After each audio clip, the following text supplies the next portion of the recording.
Bonjour à toutes et à tous et bienvenue sur Le Pompon, le podcast qui s'intéresse au parcours atypique et inspirant des entreprenantes et entreprenants du Sud-Ouest. Je suis Théo Robache, animateur d'événements et de médias, entrepreneur soucieux du bonheur des autres, désireux d'aller à la rencontre de profils épatants pour vous partager leurs histoires. Au travers de ces rencontres, j'aime comprendre cette vibration si créatrice, si inspirante, si porteuse qui anime mes invités. Quand on la connaît, quand on s'octroie le droit de la vivre plus souvent, alors elle devient régulière et c'est là qu'on tend vers un alignement avec nos besoins. Ce podcast est un mélange de découvertes d'univers, de conseils assimilés à du développement personnel, d'inspiration, de partage d'une vision de la vie plus apaisée et positive. Alors j'espère profondément que ces témoignages pourront vous inspirer. Et pour ce nouvel épisode, j'ai le plaisir de recevoir Alexis Dufort, maître de chapelle, musicien et chef de chœur. J'ai voulu comprendre comment il est arrivé à ce métier, celui d'une personne seule face à des dizaines voire centaines de musiciens qui d'un coup de baguette, de mouvement de bras, arrivent à dessiner la musique. On revient sur son parcours, la place vitale de la musique dans sa vie, les émotions créées par ces instants, la posture qu'il adopte avec le groupe et la libération apportée par le chant. Alors je vous souhaite à toutes et à tous une très belle écoute.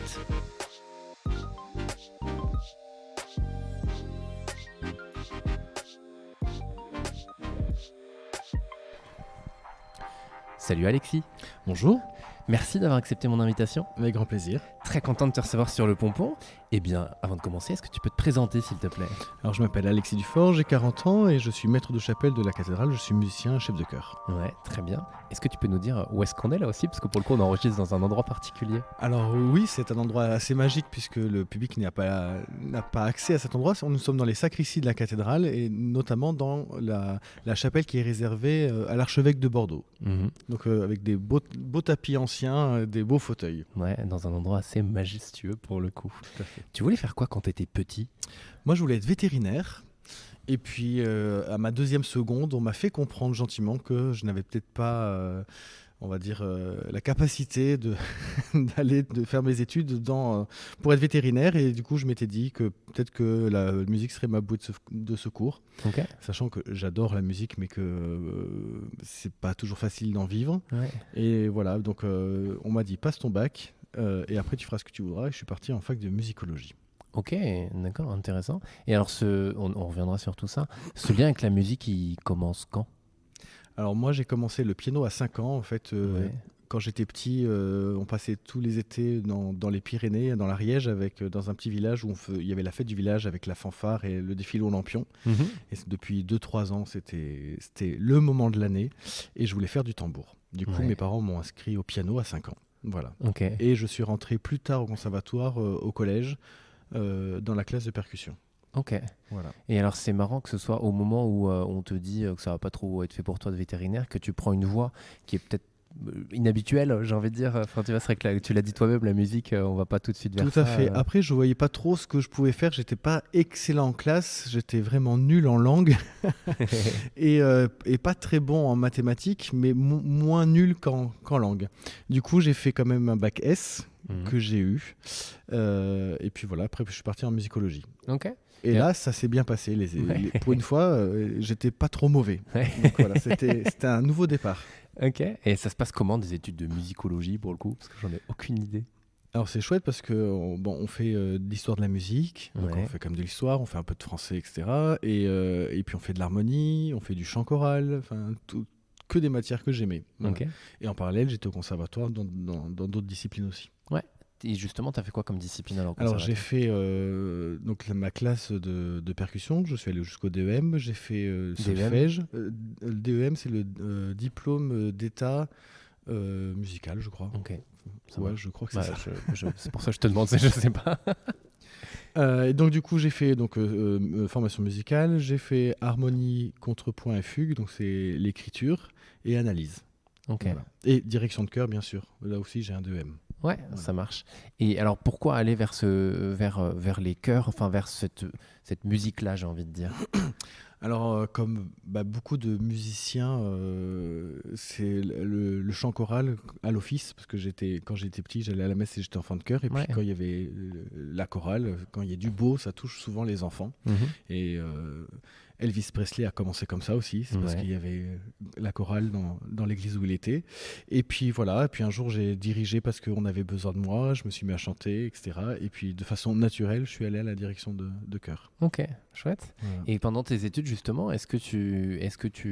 tu sais déjà à peu près ce que tu vas faire par la suite? Et est-ce que tu vois, il y a eu un déclic, alors au-delà de ce que tu as dit de redoubler ta seconde, est-ce qu'il y a un déclic particulier pour dire je vais aller vers ça en fait?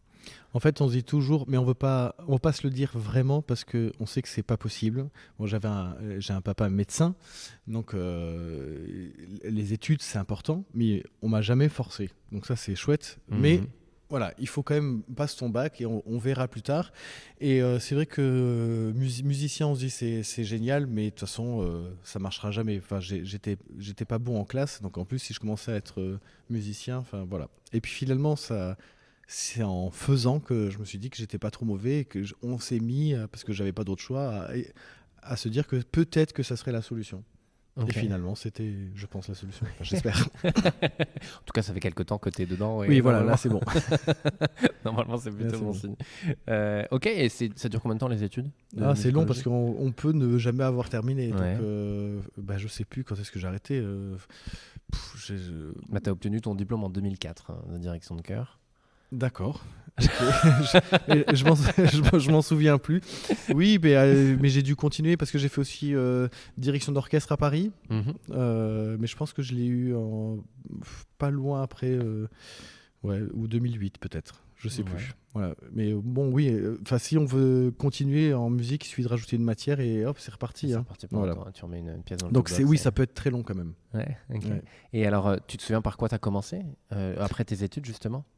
Alors moi j'ai commencé par le piano quand j'étais petit, j'en ai fait Ouais, 6 ça, oui, ans, ouais. voilà. Et Mhm. après c'est donc ça, j'ai commencé avec les percussions et la formation musicale. Ouais, alors, pardon, j'aurais dû développer ma question, mais tu as commencé comme métier. Parce que donc tu parlais du piano qui quand tu étais petit c'était pas ton métier pour le Ouais. coup c'était enfin, voilà plus pour la découverte Alors mais le premier métier que tu as fait et la première fois et alors pourquoi je pose la question mais et c'est comme je te disais juste avant moi l'idée sur le pompon c'est de comprendre que quand on a une envie une passion là c'est la musique il y en a d'autres c'est la danse il y tout en a à c'est le fait. vin enfin la liste est longue bah, c'est que on peut y arriver et je trouve que la première fois on commence à gagner de l'argent par rapport à ça parce que c'est souvent ça qui peut freiner quand on est Mm. passionné c'est de pas en gagner et bah ça reste de se dire ok, bah là j'y suis, là c'est possible et c'est le point de départ. Alors c'est compliqué parce que ça arrive avec des petits trucs. Ce que j'ai pas dit c'est que je joue un peu d'orgue aussi. Ok. J'ai découvert l'orgue par hasard et je me suis dit tiens un instrument qui fait plus de bruit que la percussion et je suis vraiment tombé amoureux de cet instrument mais j'avais pas le temps de le travailler. Bon, j'avoue que j'ai failli arrêter la percussion pour me mettre à l'orgue, mais bon, j'avais pas fini mes études de piano. Alors si je finissais pas non plus la percussion, ça faisait pas très sérieux. Ouais. Donc j'ai quand même terminé la percussion, mais j'ai jamais vraiment pris de cours d'orgue. Je me considère comme un organiste du dimanche, c'est-à-dire que je suis capable d'un un peu improviser, me dépatouiller, accompagner les offices, mais Mhm. je vais pas faire un concert ou je vais pas, voilà, je vais pas jouer de répertoire. Ouais. Et donc mes premiers cachets, c'est accompagner des mariages, enfin animer des mariages ou des obsèques, puis certaines messes, et puis voilà. Et après j'ai été un organiste régulier, donc et j'ai eu jusqu'à trois messes par week-end Ok. pendant toutes mes études, presque collège, depuis le lycée jusqu'à la terminale et même la fac, j'ai fait 3 messes par week-end. Ok. Oui, donc Voilà. Donc oui, ça, c'est costaud. voilà. Après, ça veut dire que c'est un engagement aussi. Ouais. Il faut être là tout le temps, Bah ouais. ou se faire remplacer. Ouais, effectivement. Et alors quand tu obtiens ton diplôme, donc direction de chœur, parce qu'il y a une différence entre être musicien et après diriger un chœur. Est-ce que tu as eu là aussi cette envie de diriger un chœur voilà, ça te vient comment? Alors tu l'as déjà dit un petit peu, c'est que cet instrument-là, c'était pas forcément, voilà, tu sentais que tu pouvais pas. Alors, ce qui est intéressant dans le chant, c'est que tout le monde chante, tout le monde peut chanter. Et donc, Ouais. je veux dire que c'est l'opportunité de chanter ou de chanter en chœur ou de diriger un chœur est plus importante que de diriger un orchestre.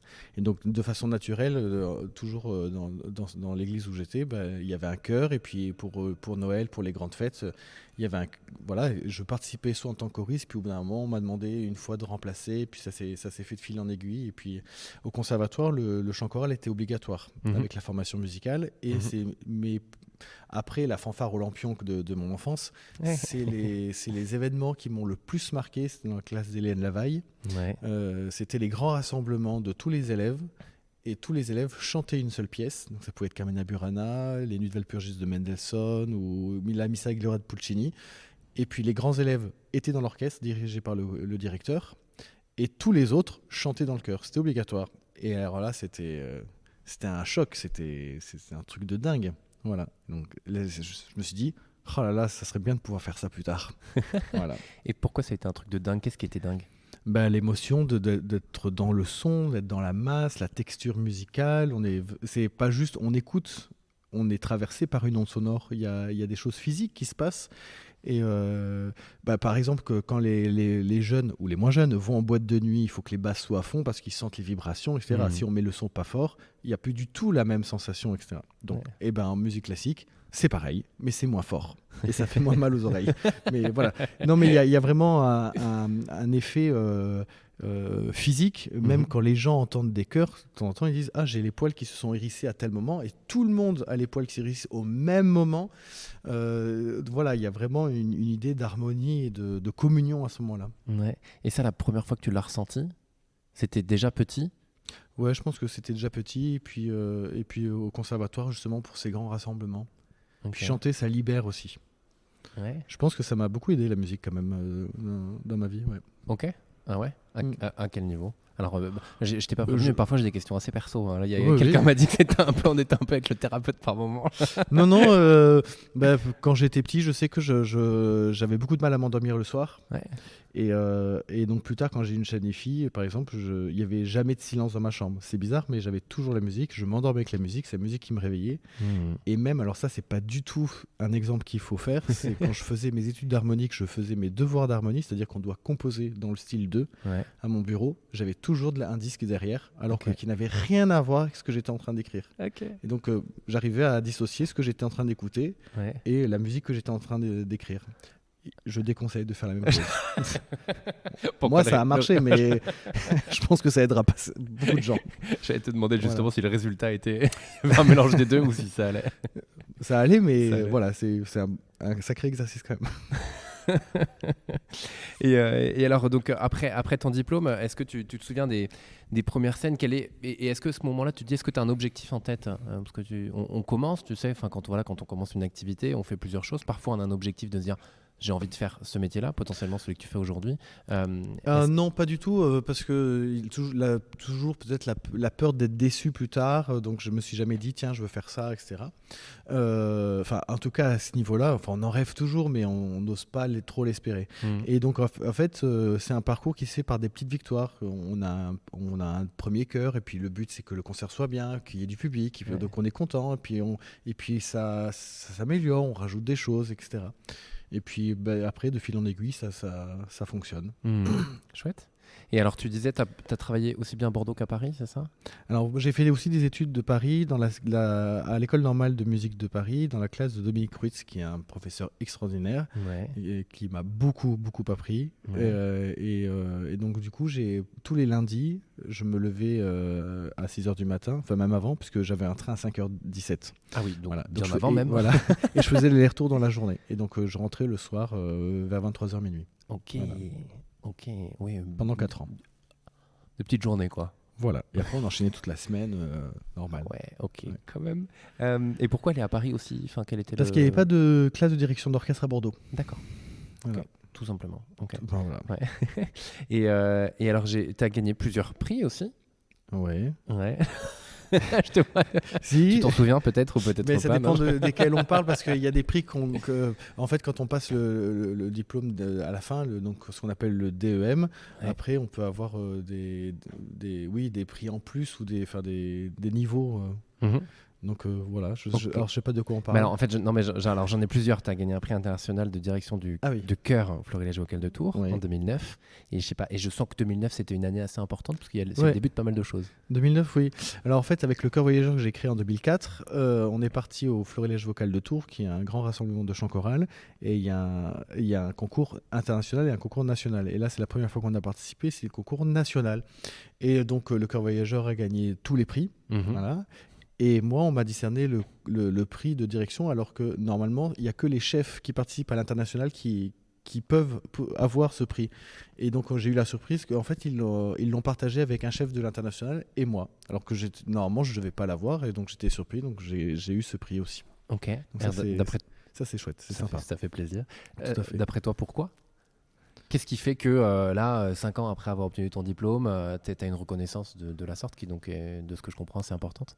Ah bah j'en sais rien, ils ont trouvé que je m'étais bien débrouillé, peut-être que j'avais une belle gestique ou je sais pas, en tout cas ça les a touchés, qui se sont dit tiens le petit jeune peut-être qu'il faudrait l'encourager, j'imagine. Okay. Ou alors l'international était vraiment nul, le niveau, je sais pas. On va prendre la première option. ouais, je pense. On va rester sur la première Parce qu'il y avait un très très bon niveau à l'international quand même. Ok. Voilà. T'as parlé de... Alors, mais je pense que je vais arriver sur cette question-là, je pensais y aller plus tard, mais tu as parlé de gestique, et donc j'aimerais que tu nous expliques en fait ce que tu fais exactement pour le coup, parce que c'est vrai qu'on ne connaît pas... Enfin, moi je ne connaissais pas pour le coup il y a encore quelques jours, quelques semaines, ouais. Et j'en connais pas non plus énormément. Donc que tu nous expliques exactement en quoi ça consiste, ton métier. Alors, donc moi en tant que chef de chœur, c'est de faire chanter les autres, de les faire chanter ensemble, et de pouvoir donner une direction à la phrase musicale, qu'il y ait une seule interprétation. Et donc, on peut le dire à l'oral, mais après, tout passe par les gestes. C'est comme une sorte de danse de mouvement pour que la voix suive le mouvement des bras. Voilà. Et donc, en fait, c'est arriver à faire que tous les artistes qui sont en face, ça peut être des musiciens, des instrumentistes et des chanteurs, font exactement le même mouvement au même endroit, mais de façon naturelle et inconsciente. De temps en temps, on arrive à faire des choses que je leur ai pas expliqué, mais parce que à tel moment je respire ou j'ai une tension musculaire, tout d'un coup je me détends, etc. Tout d'un coup le son va changer instantanément. En fait, comment on dit ah mince, ça y est, j'ai oublié mon mot. Moi j'ai le terme communion qui me vient en tête, mais c'est non, c'est plus pervers. Plus pervers. Oui.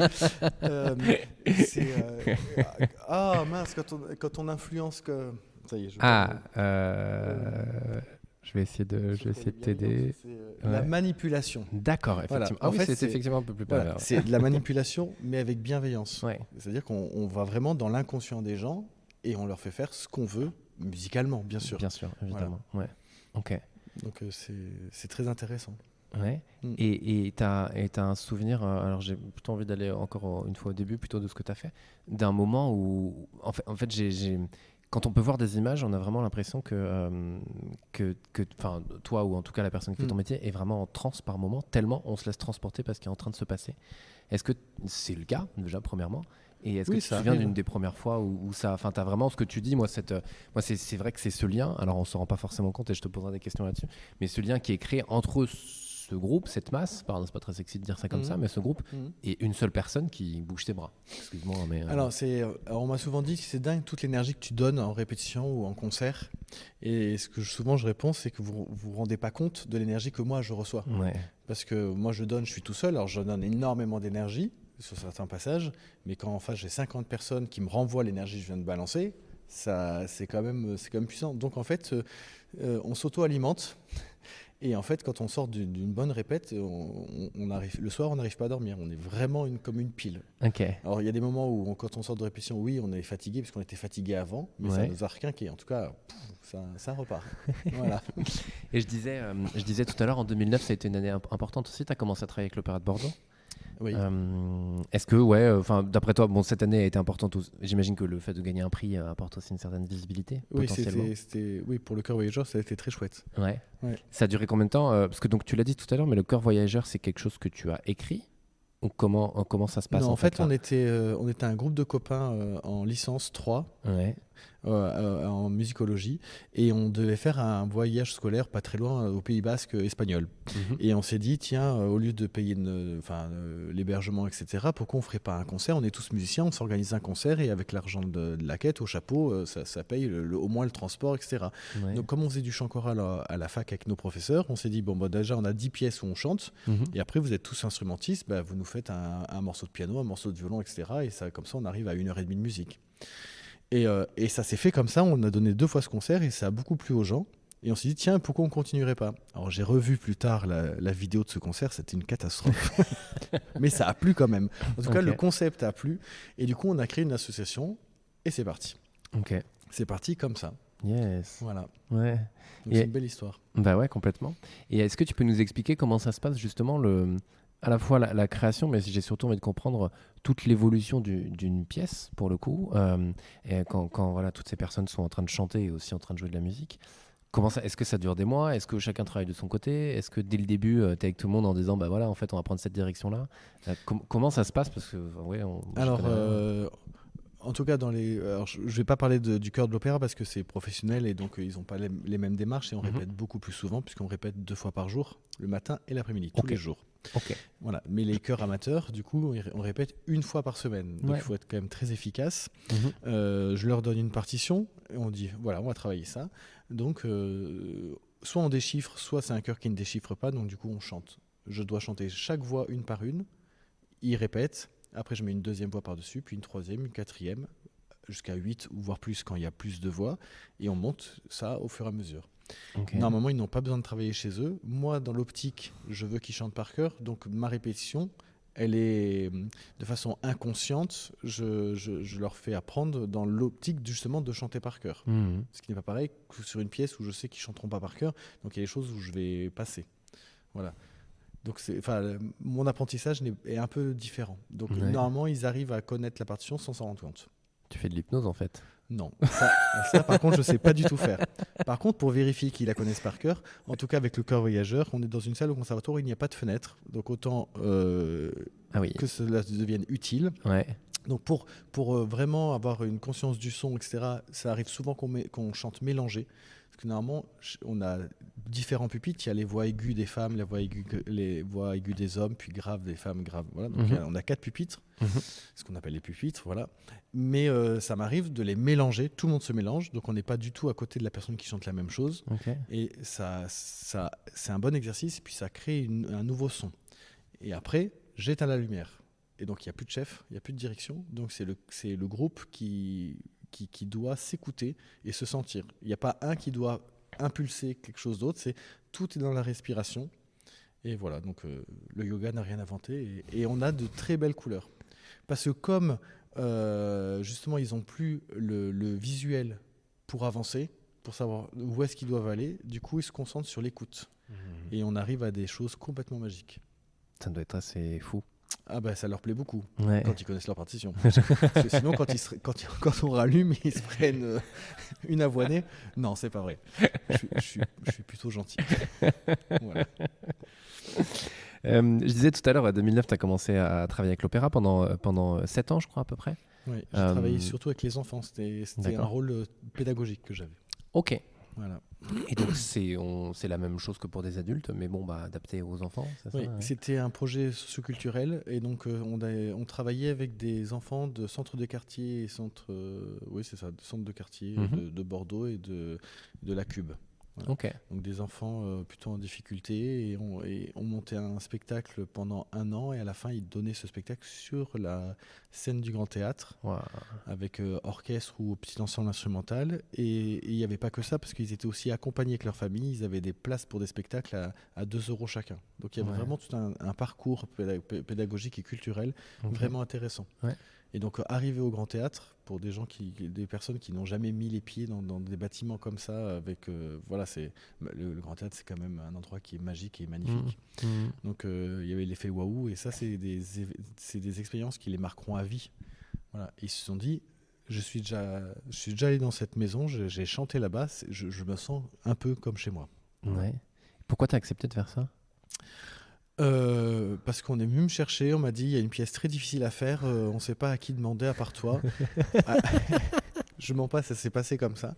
Ouais. Donc j'ai dit bah pourquoi pas, de toute façon si c'est pas moi qui le fais, ce sera quelqu'un d'autre. Donc bon, je vais essayer. Et puis ça a commencé comme ça, et puis on m'a jamais lâché. Mhm. Donc j'ai fait ça pendant à peu près 10 ans.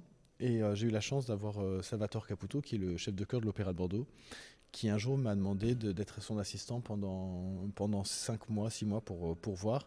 Et donc c'est lui qui m'a... Parce que le problème dans ce milieu-là, mais dans beaucoup de milieux, c'est qu'une fois qu'on a une casquette, Mhm. on la garde. Mhm. Et voilà, donc j'avais la casquette pédagogie et enfant, Ouais. que je fais pas trop mal, mais voilà. Et donc il est venu me chercher pour faire un essai avec les adultes et il a trouvé que ça se passait bien. Et donc maintenant je suis son chef assistant officiel depuis 4 ans. Ok. Voilà. Et donc là, uniquement des adultes? Et des professionnels. Ouais, ok. Tout à fait. Uniquement des professionnels. Et uniquement des chanteuses et chanteurs? Ouais. Ok, ça marche. L'orchestre, c'est quelqu'un d'autre, c'est un autre service. Ouais, ça marche. Voilà. Et il y a combien de personnes alors qui travaillent? Enfin, Dans le chœur, on est en 38-40. ok, Voilà. ok. Yes. Et est-ce que tu as des souvenirs de moments qui t'ont plus marqué que d'autres? Enfin, moi, j'ai à quelques reprises, je crois que... Ah si, il y a très longtemps, j'ai dû vivre ça. Mais effectivement, ce moment où tu es transporté, tu es transpercé dans le public, toi, tu es debout au milieu de tout ça. Est-ce qu'il y a des moments qui t'ont... Ouais, où tu as ce waouh, alors tu en as peut-être plusieurs. Mais est-ce Il y en que a c'est plusieurs. un En lieu... tant qu'artiste ou en tant que spectateur? En tant qu'artiste. En tant qu'artiste, oui, j'en ai plein. Après, ça dépend des expériences. Quand on est petit, la première fois qu'on monte sur scène, la première fois que j'ai fait des timbales dans un orchestre, c'est les feux d'artifice royaux de Handel. Et comme par hasard, c'est ce que je vais donner dans 2 mois. Après, il y a les gros rassemblements. Alors, on aime ou on n'aime pas, mais une masse de personnes, c'est incroyable. Il y a une énergie, etc. Et c'est vrai que j'ai pas de petit cœur. Mhm. Le chœur le plus petit que je dirige, c'est le chœur de l'Opéra de Bordeaux.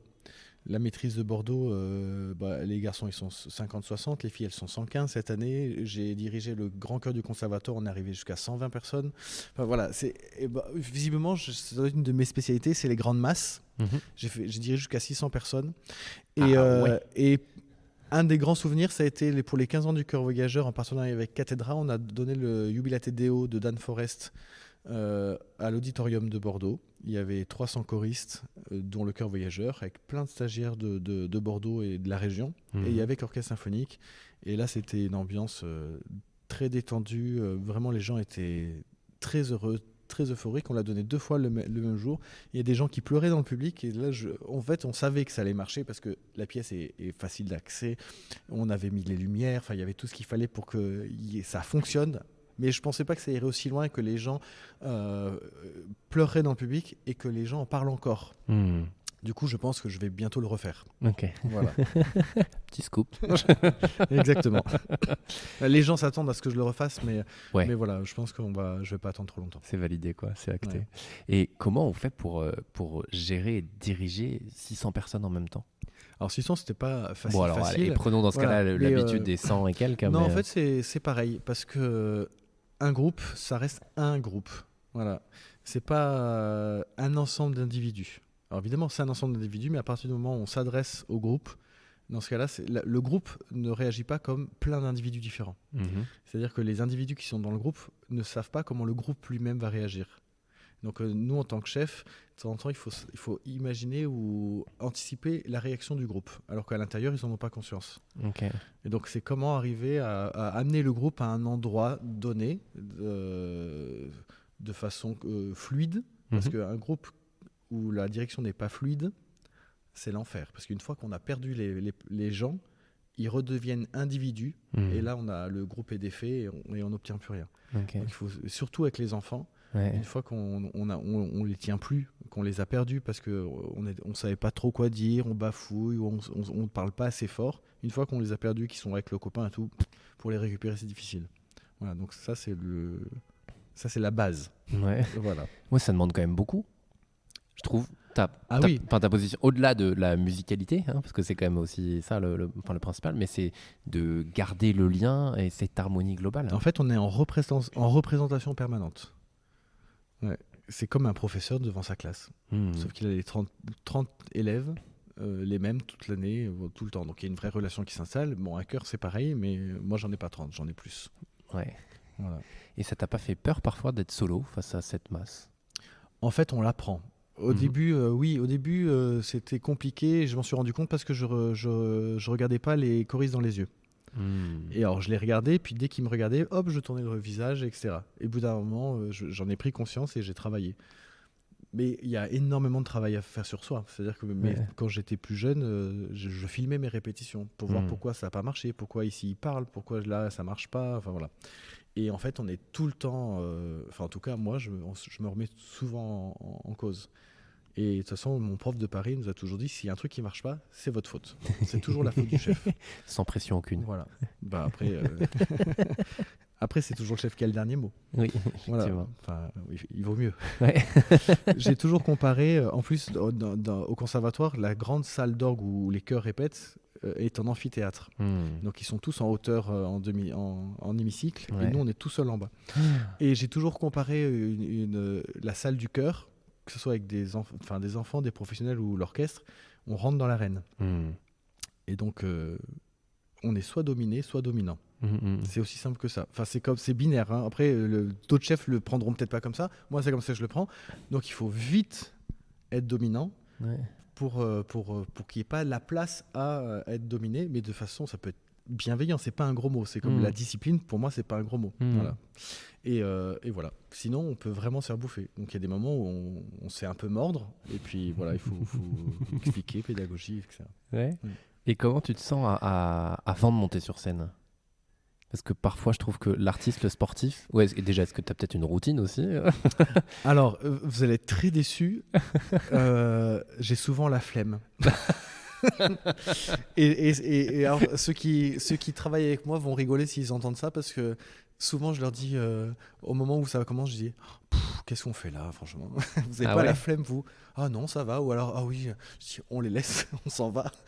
Et puis, une fois que c'est parti, hop là, le micro, le show, et puis ça s'arrête plus, quoi. Mais c'est juste, il faut juste mettre le contact. Ouais. On se dit, allez, c'est parti, hop, on sourit, et hop là, et puis là, on s'arrête plus. Okay. Je peux rester des heures et des heures. Mais il faut juste mettre le contact, quoi. Ouais. Parce que ce qu'on voit pas, c'est qu'avant le concert, là par exemple, j'avais un concert de Noël avec le chœur de filles de la Maîtrise de Bordeaux qui s'est très bien passé. Mais ce qu'on n'a pas vu, c'est installer l'orgue, installer les enceintes. J'ai déménagé toutes les lumières de la cathédrale pour aller à Saint-Seurin, et après je suis rentré et tout. Et à minuit, j'étais en train de décharger toutes les lumières là dans le KGB. Voilà, tout ça, les gens le voient pas. Voilà. Ouais, on voit pas l'envers du décor. Ouais. Voilà, exactement. Ouais. Donc il y a ce qu'on voit, ce qu'on voit pas. Par exemple, dans Cathédrale, l'année dernière, il y a eu la nuit des cathédrales. La cathédrale a été illuminée de façon extraordinaire. On a eu 4 représentations. Mais avec Roland Dubois, le sacristain, en fait, on a installé toutes les lumières avec une équipe. Et après, on a fait les réglages. Et on a terminé à 6h30 du matin. À 8h, on se relevait pour faire nos journées. Et puis le soir, c'était la soirée jusqu'à minuit. Puis le lendemain, rebelote. Et puis après, il fallait démonter. Voilà. Donc ça, il ne faut pas le faire tous les jours, bien sûr. Ouais. Mais voilà, il y a un investissement. On veut que ça marche, quoi. Ouais. Ah, ça s'appelle une vocation. Voilà. Et il y a des moments où ça t'est arrivé de y aller, mais de ne pas avoir l'énergie, et donc de rater, j'ai envie de dire. Alors, rater, oui, on rate souvent des trucs et tout. Alors, moi, je suis du partisan de dire quand c'est moi. Donc, le dernier concert, à un moment, les enfants ne sont pas partis. Ouais. Ils m'ont tous regardé bizarrement. Donc, j'ai fait un départ. C'était le deuxième couplet. Puis, ils partent pas. Puis, d'un coup, hop, ça rechante. Et en fait, c'était ma faute. Je leur ai articulé le mauvais texte. Comme ils chantent tout par cœur, souvent, je fais le prompteur aussi sur mes lèvres. Et puis, j'ai pas dû articuler le bon truc. Et donc, ils m'ont regardé en disant, tu dis n'importe quoi. Dans leurs yeux, c'est ce que je voyais. Ouais. Et puis après, ils ont chanté le bon texte. Okay. Et du coup, j'ai expliqué au public pourquoi il y a eu grève à un moment. Okay. Voilà. Et ça a fait rire tout le monde. Et voilà, c'est pas. Okay. Et c'est important que les enfants, notamment, voient qu'un adulte peut se tromper, qu'un chef peut se tromper, et qu'il le dit de façon naturelle. Ouais. Parce que se tromper, c'est important pour apprendre à justement réparer ou se relever. C'est important, pour savoir se relever, il faut savoir tomber. Ouais. Et de temps en temps, il y a des enfants qui ont du mal à se tromper parce qu'il ne faut pas se tromper. Et au contraire, à l'opéra, c'est la même chose. Je dis, tant que vous êtes en répétition avec moi, trompez-vous, vous êtes là pour ça. Voilà. Par contre, faites pas semblant de faire bien ou faites pas semblant de chanter de peur de vous tromper. Ça, je veux pas. Ouais. Trompez-vous. Mais ce que je dis souvent, avec panache et dignité. Voilà. Donc, trompez-vous franchement. Et ça reste parce que j'ai des slogans comme ça. Okay. Et il y a des choristes qui s'en souviennent. Et ils le ressortent à un moment donné. Ouais. Avec panache et dignité. Ouais, quand j'ai quitté le Grand Chœur, malheureusement, c'était un déchirement, mais quand j'ai quitté le Grand Chœur du Conservatoire, ils m'ont offert un petit livret où il y avait toutes mes citations, toutes les bêtises que je disais en répétition. Ils notaient tout. Énorme. C'était joli. C'était un bon souvenir. Ouais. Eh ben, ça me fait penser, moi au collège j'avais fait ça avec ma prof d'histoire, mais elle m'avait engueulé. J'ai fait ça avec mon prof de maths. Je mettais tout sur les côtés et un jour elle m'a engueulé. Je comprends. Mais intérieurement, il a dû rigoler quand même. Oui, plus tard. J'imagine. Oui, non, complètement. Mais ça demande une concentration de dingue en fait. Parce que si toi tu décroches, t'as plusieurs centaines de personnes qui décrochent. Enfin, les 100 et quelques, mais... Oui, mais comme un chirurgien, s'il décroche, c'est quelqu'un qui meurt. Voilà. Moi, si je me trompe, personne ne meurt. Voilà. On peut se dire ça comme ça. Ouais. Donc, et puis la musique, c'est comme disait mon prof à Paris, j'aime bien, c'est la culture. Il y a plusieurs cultures. C'est-à-dire que si vous arrivez au Louvre et vous faites des moustaches à la Joconde, vous partez en prison quand même. Si je massacre une symphonie de Mozart, personne ne me dira rien, malheureusement. Ouais. Mais voilà, donc après, il faut remettre les choses dans leur contexte. Et voilà, mon instrument, c'est de l'humain. Donc avant de faire de la musique, on va travailler avec l'humain. Les enfants, c'est qui soient épanouis dans leur activité, qui grandissent. Si on peut reprendre un peu de base, donc on fait de la culture, mais on fait aussi un peu d'éducation. Et après, faire de la musique, c'est mon boulot. Et du coup, voilà. Mais la priorité, c'est d'abord l'humain. Enfin, pour moi en tout cas. Ouais. Voilà. Et je trouve qu'on dit souvent que l'humain, c'est quand même le plus compliqué à gérer. Oui, c'est très intéressant quand même. Comment t'y arrives, toi ? Je sais pas si j'y arrive. Comment tu fais alors, pardon ? Je reste moi-même. Ouais. Je mets pas un masque, je me dis pas attention, je rentre dans la peau du chef. Et on me dit t'es toujours égal. Moi j'aime bien travailler dans la bonne humeur. Alors c'est vrai que si tout d'un coup je rigole trop ou c'est trop détente, de temps en temps je perds les choristes parce que ça y est c'est la fête. Donc il faut resserrer un peu. Et j'ai conscience que c'est ma faute, donc en général je les gronde pas trop. Ouais. Mais ouais, je reste moi-même, on reste humain et on travaille. C'est pas je dis et vous faites parce que c'est comme ça. Sauf si vraiment je m'énerve, mais en général c'est on fait ensemble. Je vous propose de faire comme ça, on fait un essai lentement. Est-ce qu'il y a quelqu'un qui a quelque chose ? Est-ce que vous voulez revoir quelque chose ? Est-ce que je suis à votre service ? Voilà. Ouais. C'est plus je suis au service d'eux et on va construire ensemble. Voilà, ça c'est ma vision. Ouais. Je dis pas que j'y arrive à chaque fois. Hein. Oui, non, mais c'est une façon. Et alors après, un truc qui pourrait je pense que pourrait hérisser les poils de l'éducation nationale, avec qui je travaille et on travaille en bonne intelligence et on travaille bien. Je pars du principe qu'on éduque un individu, mais qu'on dresse un groupe. Ok.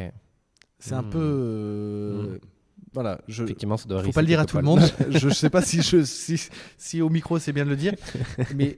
À partir du moment où c'est avec bienveillance, je pense qu'on peut tout faire et tout dire. C'est-à-dire que, par exemple, les saluts, l'entrée sur scène, quand c'est propre, etc., ça se répète.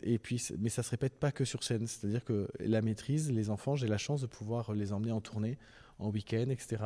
Et donc, c'est au quotidien. C'est-à-dire, on va à table quand j'ai dit on va à table, on se couche quand je dis qu'on va se coucher, on éteint la lumière quand je... Voilà. Et c'est sur des choses aussi simples que ça, que quand je dis on salue, on se lève, on s'assoit, etc., ça se fait de façon naturelle, mais sans aucun problème.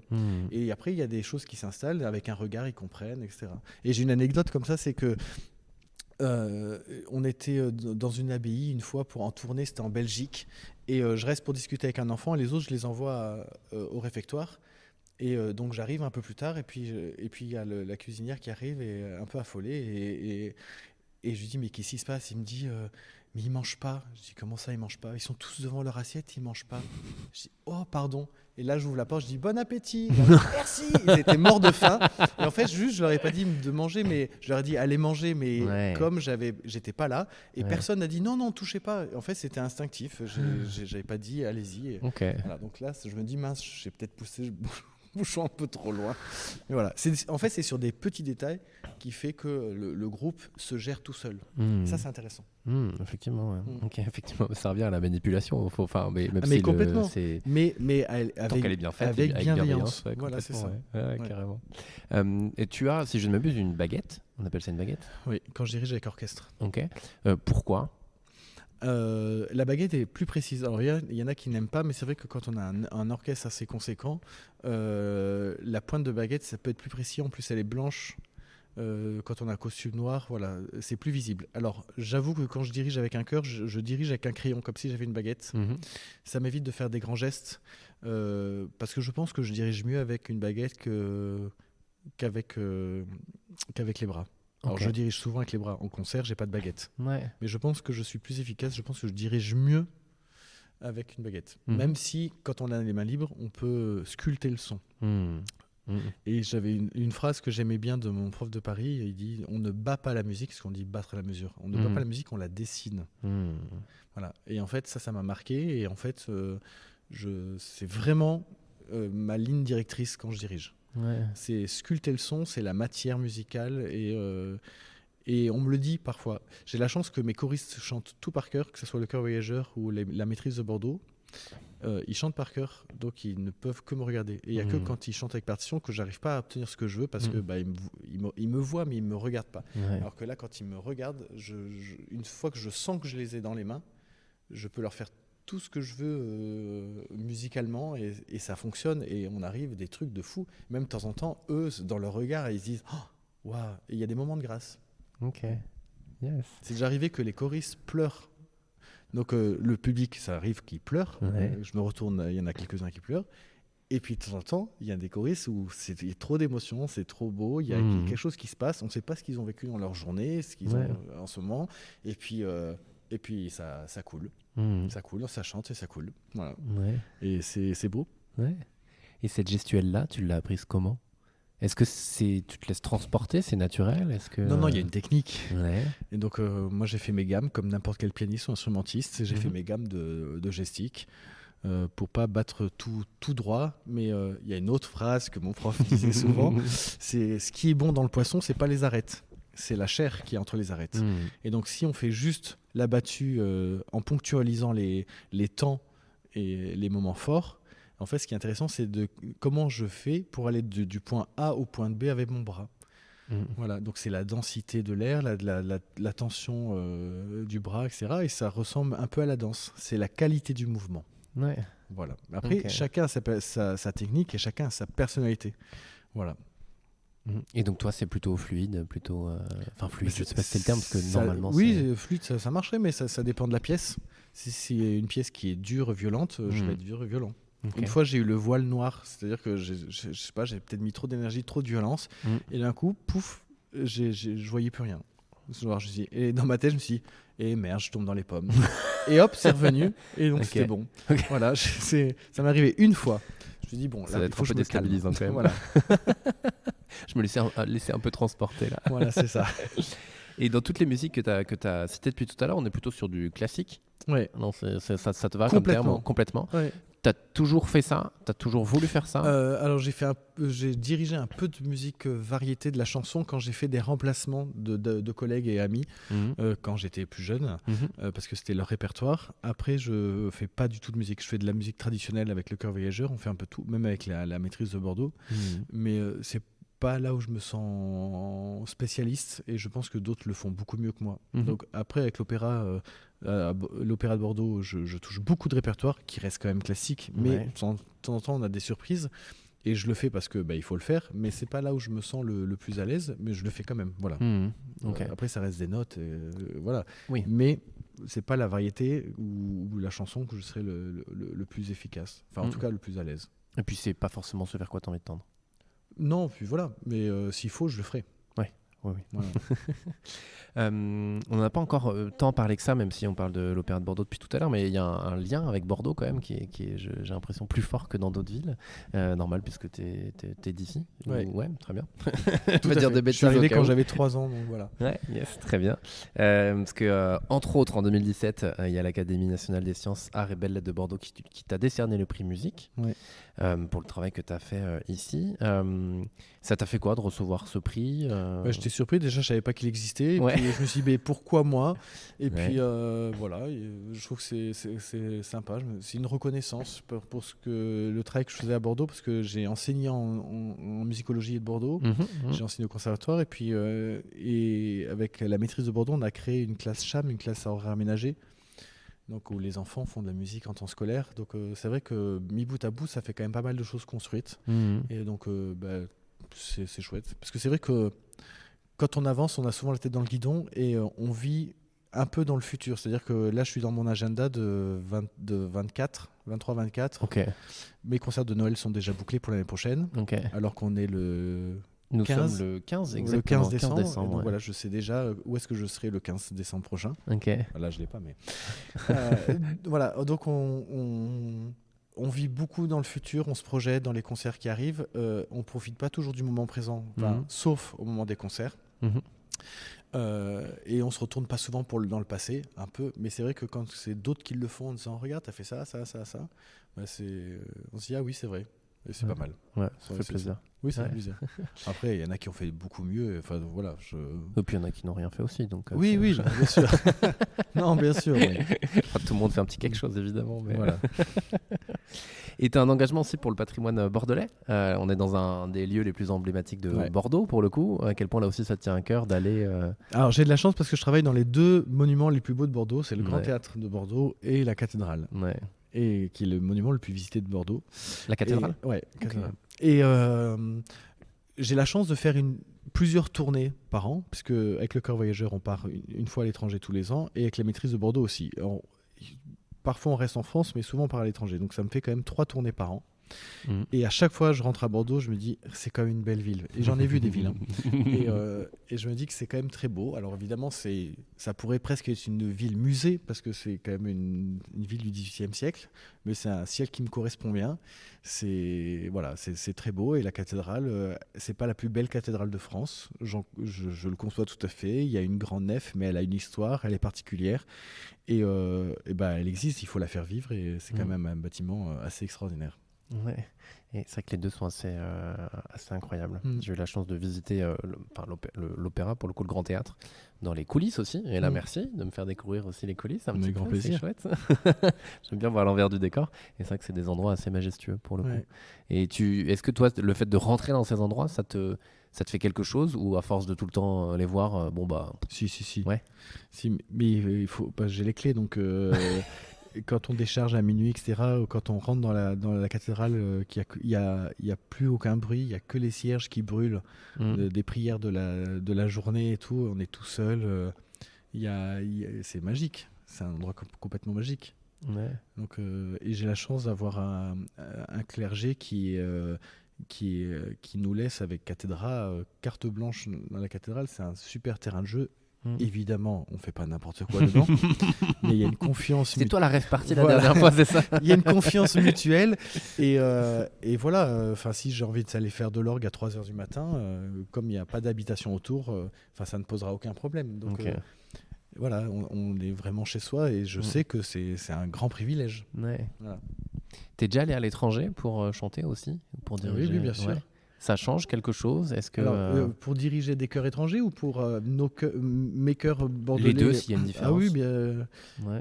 Avec la maîtrise de Bordeaux, les plus loin, ça a été le Brésil. On a chanté à Saint-Pétersbourg. On a fait beaucoup de pays d'Europe. Le Cœur Voyageur, pareil. On a fait la Roumanie, on a fait la Bulgarie,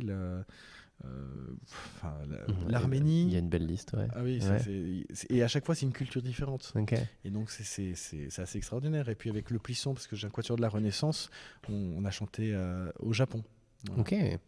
Voilà. Donc, j'ai eu la chance, dans mon travail, de voyager et de donner des concerts un peu à droite et à gauche. Et est-ce que justement, si on part du principe qu'on prend le même chœur à chaque fois, est-ce qu'il y a une différence quand tu vas dans un pays? Est-ce que tu t'imprègnes du lieu dans lequel tu vas jouer? Et donc, est-ce que ça se ressent sur ce que vous allez jouer le soir même?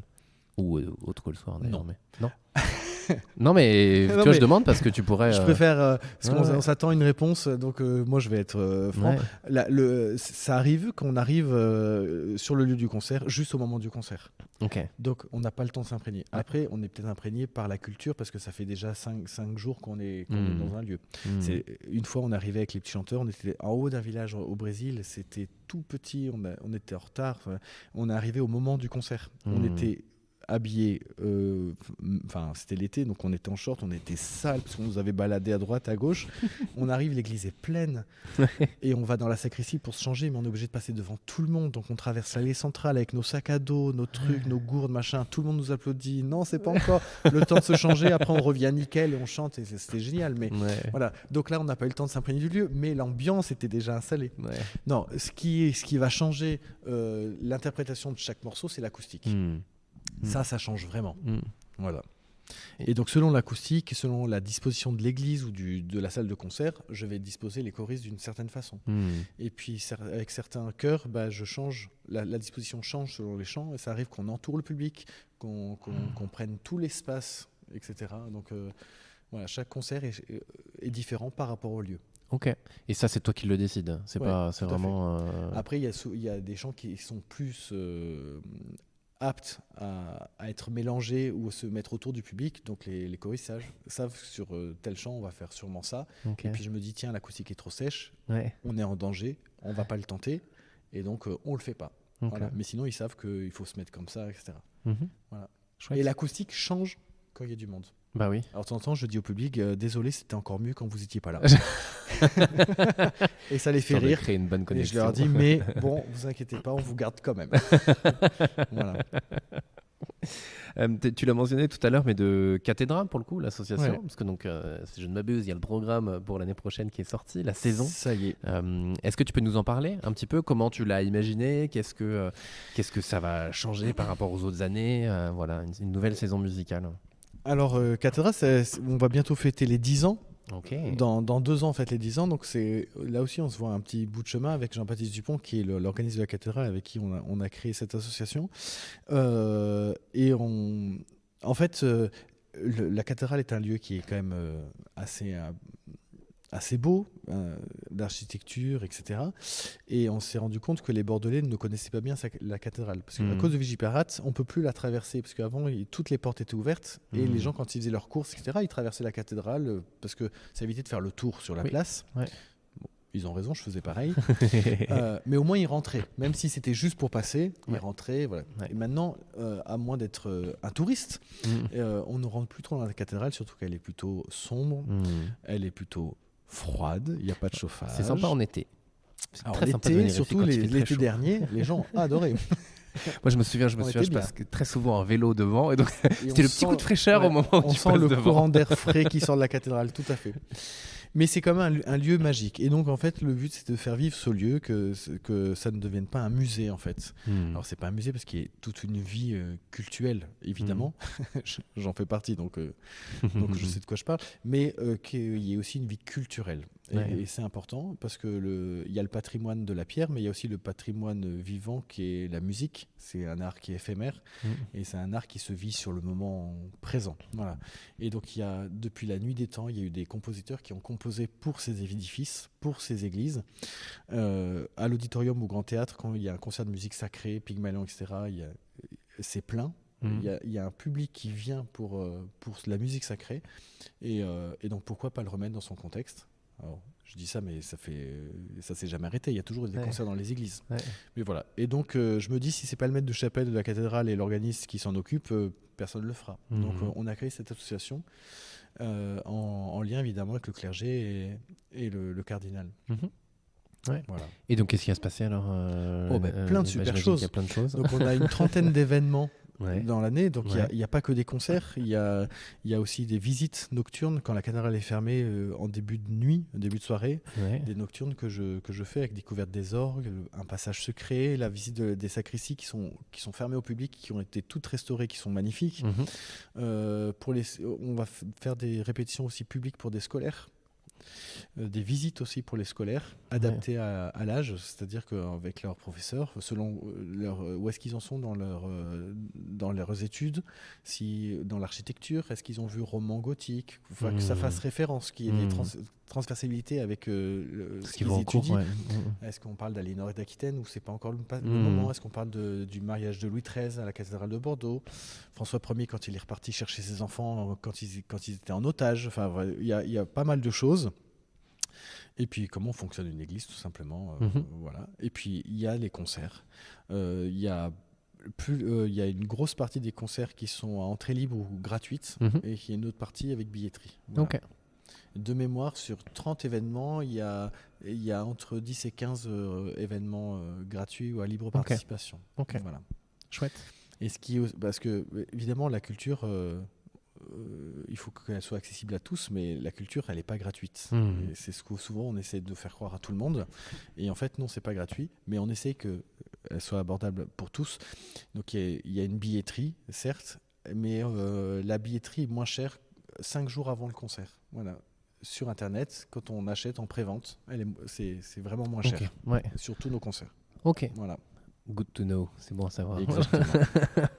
Et le premier événement est fin janvier, donc le premier événement est le samedi 28 janvier, et ça sera à Notre-Dame, parce que cette année, la grande innovation, c'est qu'on va aussi donner des concerts à l'église Notre-Dame de Bordeaux. encore un joyau architectural et patrimonial de Bordeaux, avec un concert Handel, avec Water Music et les feux d'artifice royaux.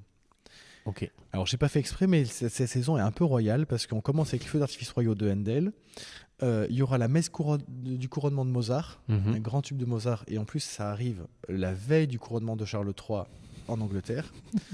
Et puis, justement, comme on sait que le public, et notamment en France, aime beaucoup toutes ces histoires un peu de royauté, de roi, etc. Et que beaucoup de Français ont suivi les funérailles d'Élisabeth II. Ouais. Et il y a de la musique qui a été écrite pour les funérailles en Angleterre. Et donc, il y a un des tubes de la musique baroque, c'est les funérailles de la Reine Marie de Henry Purcell. Et donc, on donnera à l'église Notre-Dame en configuration avec le public face à face comme à Westminster. Et puis voilà, en fait c'est pas juste un concert, c'est une expérience, c'est revivre et être en immersion comment ça pouvait être à l'époque. Ouais, génial. Ok, bon, de toute façon je mettrai le lien dans les commentaires, dans la description de l'épisode pour aller suivre tout ça. T'as déjà eu des retours de personnes? Est-ce que toi tu restes après les concerts pour voir les gens? Oui, il faut tout ranger. Ouais. Oui, je suis le dernier. Enfin, en tout cas, à la cathédrale, je suis le mais tu peux aller te faire une micro-sieste pendant que les gens partent et tu reviens après, tu vois. Non. Oui, souvent, que ce soit à la cathédrale ou avec les autres chœurs, c'est important que les gens puissent venir discuter. Il y a juste le dernier concert que j'ai fait avec le chœur voyageur où je suis parti avant même le public parce que j'avais un deuxième concert en suivant, donc j'allais être en retard. Mais sinon, oui, je reste et je suis assez accessible. Voilà. Okay. Et puis, mon adresse mail est sur mon site internet, donc ça arrive que des gens me posent des questions. Puis maintenant avec Facebook, Instagram, voilà, on est facilement joignable. Effectivement. Alors, est-ce qu'il y a des questions qui t'ont posées que moi je t'ai pas encore posées là, ça me fait. Est-ce que tu vois, on te pose souvent des questions et à chaque fois tu y réponds et dans ce cas-là, le fait d'y répondre là, ça. Là comme ça, je n'ai pas qui viennent. Non, c'est pas des questions mais des commentaires. Bon, il y a les bravos, félicitations, mais ce qui revient souvent, c'est merci. Voilà. Okay. Et ça, c'est un très beau compliment. C'est merci pour ce que vous faites. Merci, on vient souvent. Je vais pas bien en ce moment. Enfin, il y en a qui vont très bien, d'autres qui vont vraiment pas bien. Et en fait, on se rend pas compte ce que ça peut donner dans la musique. Ça accompagne les joies et les peines. Et en tout cas, ça nous accompagne dans nos étapes de vie. Voilà, toujours. Ouais. J'allais te demander justement à un moment donné pourquoi tu fais tout ça. Je sais faire que ça. Ouais. Et puis j'aime ça. Et puis oui, c'est vrai, on revient au côté humain. Puis même la musique, je pense qu'elle m'a... C'est pas qu'elle m'a sauvé, mais je pense qu'elle m'a aidé à me construire. Quand on est adolescent, tout n'est pas toujours rose. Et puis donc je pense que la musique était très importante. Ouais. Je pense que quand on m'a offert ma chaîne EFI à 12 ans, ça a été quelque chose. Et puis du coup, j'avais la radio, donc je pouvais écouter la radio que je voulais, pas celle des parents ou pas celle qu'on entend dans la rue. Parce que quand on se balade partout, que vous soyez dans un taxi, que vous soyez dans un supermarché, etc., il y a de la musique en permanence. Donc la musique accompagne de façon inconsciente tout le monde, tout le temps. Et donc, et la musique, c'est un langage, et c'est un langage universel. Dans le monde entier, il y a de la musique. Voilà. Et donc, c'est ça qui est intéressant. Et du coup, j'en ai fait mon métier, et c'est super. Et est-ce qu'il y a une musique qui te transporte plus qu'une autre ? Dans la musique classique ou en général? En général, non, tu vas peut-être me sortir que c'est ACDC que tu préfères par-dessus tout, et c'est très bien. Non, moi, il y a la messe en si, mais que je n'écoute pas en boucle à n'en plus finir. C'est vraiment des moments où j'ai été plus triste ou mélancolique dans ma vie, ou où j'ai besoin de me ressourcer. Voilà, ça, c'est la messe en si de Bach. Okay. Sinon, non, il y a des pièces. Là, en ce moment, avec l'opéra, on fait le Requiem de Mozart, avec mise en scène. Donc, on en bouffe tous les jours, mais on s'en lasse pas. Voilà, ça, c'est vraiment une des pièces qui m'a beaucoup marqué à l'adolescence aussi. Okay. Voilà. Et je me souviens d'ailleurs, quand j'étais plus jeune, j'achetais, c'est pas bien, je faisais des photocopies de partitions au conservatoire. Et je jouais au chef d'orchestre dans ma chambre. Donc j'avais un bâton ou une baguette chinoise et je dirigeais dans ma chambre tout seul. Voilà. Okay.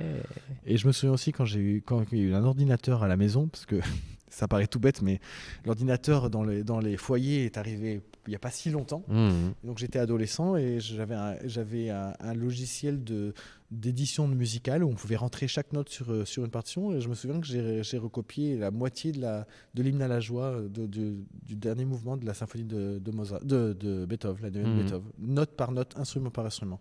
Je me dis, mais ça sert à rien. Et je sais pas. Et du coup, c'est une façon de rentrer dans la musique et de chaque instrument. Ça m'a pris un temps fou, mais j'étais très content. Tu la connais bien maintenant. Je la connais pas mal, oui. Exactement. C'est l'avantage. On fait des trucs débiles quand on est jeune, mais voilà. Mais en fait, voilà, il y en a qui jouaient aux jeux vidéo et moi je rentrais note à note, par note la de partition de Beethoven. Yes. Et est-ce que pour le coup, tu écoutes d'autres musiques que celle-ci ? Est-ce que tu écoutes du rap, de la pop, que sais-je ? Non, pas du tout. Pas du tout. Non, je dis pas que c'est pas spécialement bien parce qu'on se nourrit de tout. Mais non, parce que ça, c'est pas un langage qui me parle particulièrement. Okay. Voilà. Donc j'en entends parce que j'ai des amis qui en écoutent. Donc forcément en soirée ou ça existe. Mais non, chez moi non, j'en écoute pas. Okay, ouais. Et comment tu t'inspires justement pour faire ton métier ? Comment tu t'inspires pour progresser ? Comment tu t'inspires pour créer aussi Alors, moi personnellement, j'ai un problème, c'est que j'ai pas beaucoup de temps et donc j'ai pas beaucoup de temps pour créer. Okay. Voilà. Donc même pour concevoir la saison, pour imaginer les lumières, etc., il faut vraiment. De temps en temps, je me pose, ou c'est quand je suis en voiture ou sur mon vélo, ou souvent, là les choristes vont rigoler s'ils écoutent parce qu'ils savent que c'est vrai. Quand j'invente des chorégraphies pour certains chants ou des mises en espace, souvent je fais ça sous ma douche. D'accord. Parce que c'est le moment où je suis posé, où j'ai rien à faire, je peux pas être sur mon téléphone, je peux pas être en train d'écrire, regarder la télé, etc.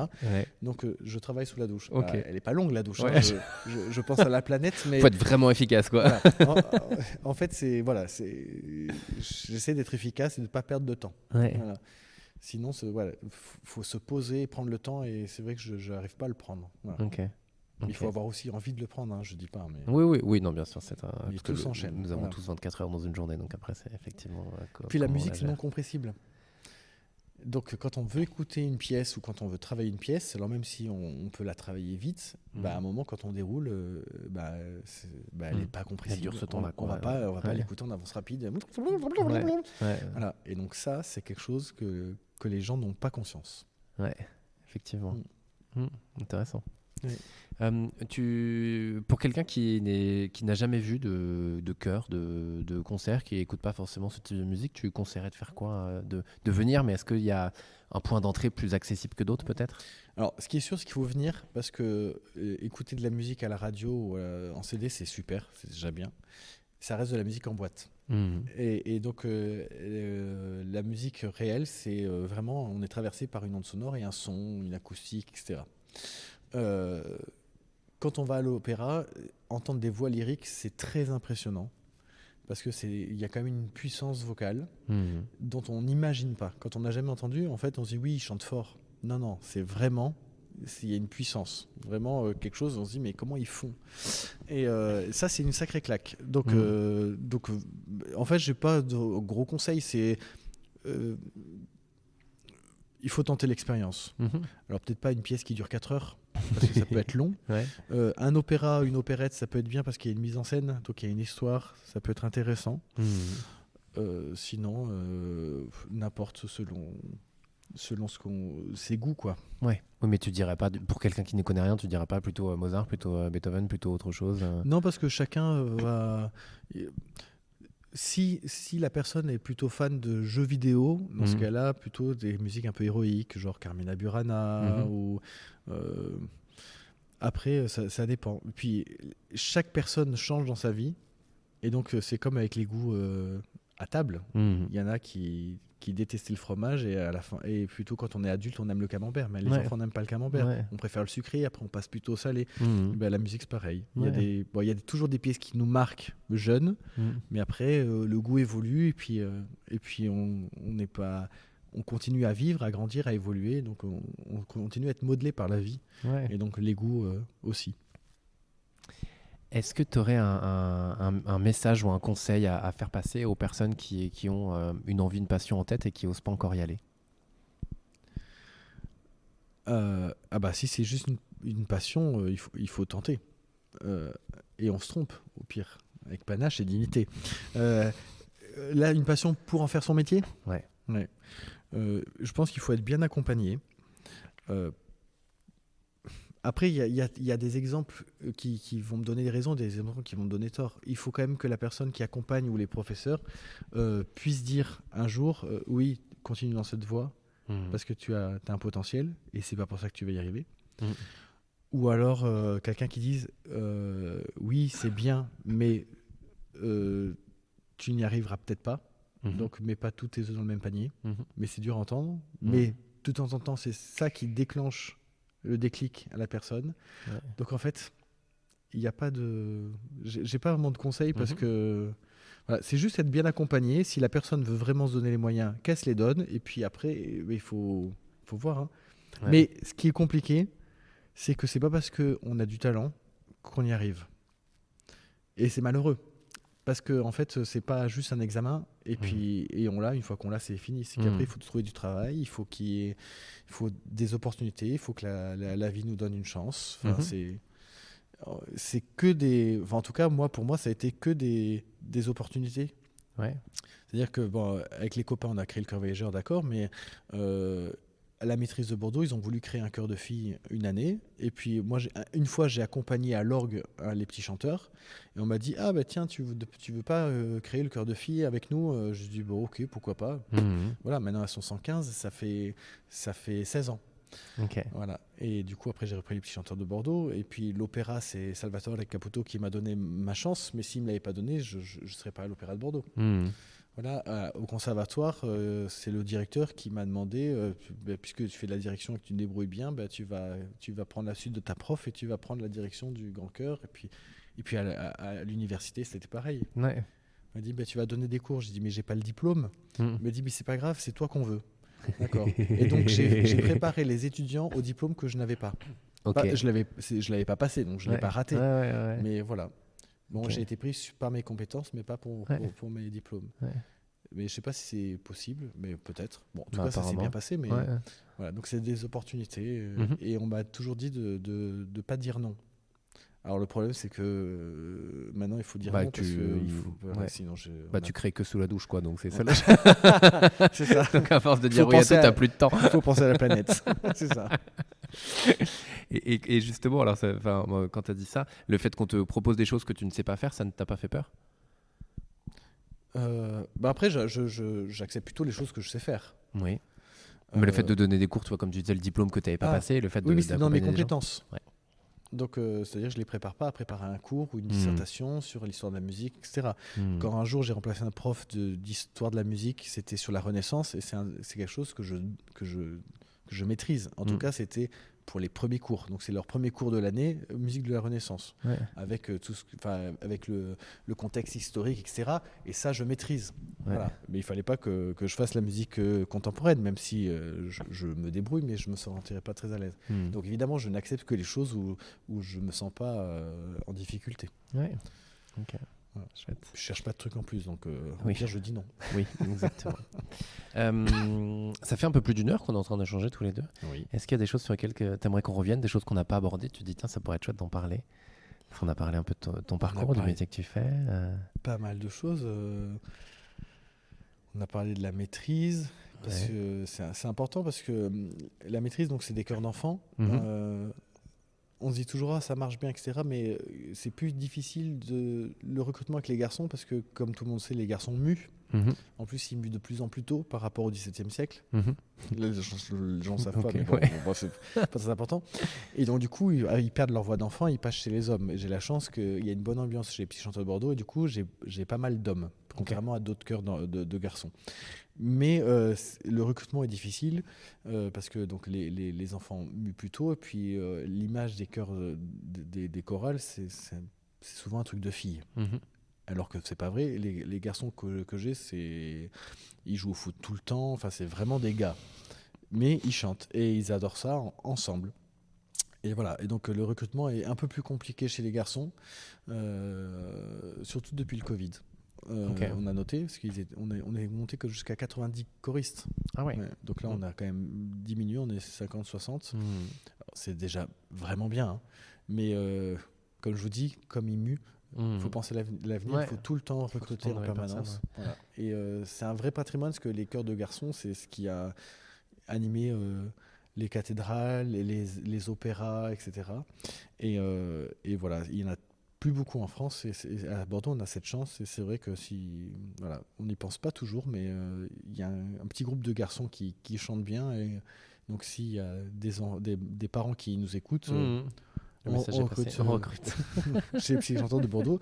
Et on a même une classe à horaire ménagé qui démarre du CE1, où ils chantent en temps scolaire. Comme ça alourdit pas leur programme. Ils apprennent la musique, ils apprennent la technique vocale. Et après, à partir du CM1, ils passent dans le grand chœur avec moi en fin d'après-midi. Ouais. Voilà.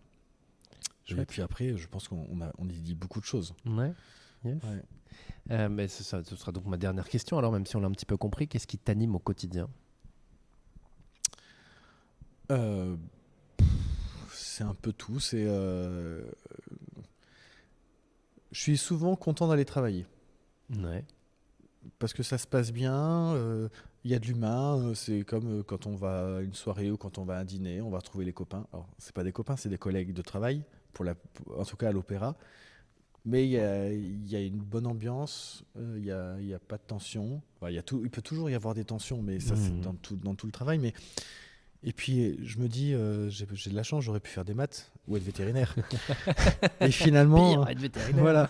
Et finalement, en fait, je ne fais que de la musique. Et donc, je suis payé à faire de la musique. Je suis payé à faire chanter des gens, quoi. Et donc, je peux pas me plaindre. Voilà. Et en plus, ça donne du bonheur aux gens. Donc, voilà. En fait, comme artiste, on est marchand de bonheur. Et donc, c'est chouette comme métier. On donne de soi, voilà. Ouais. C'est ça qu'il faut être un petit peu généreux sur certains points, mais voilà, il faut se mettre à nu, il faut pas avoir peur de donner de soi, et puis voilà. Ouais. Mais si on est vrai, si on joue juste, ça fonctionne. Dans tous les sens du terme. Exactement. Merci beaucoup, Alexis. Merci à vous. À très bientôt.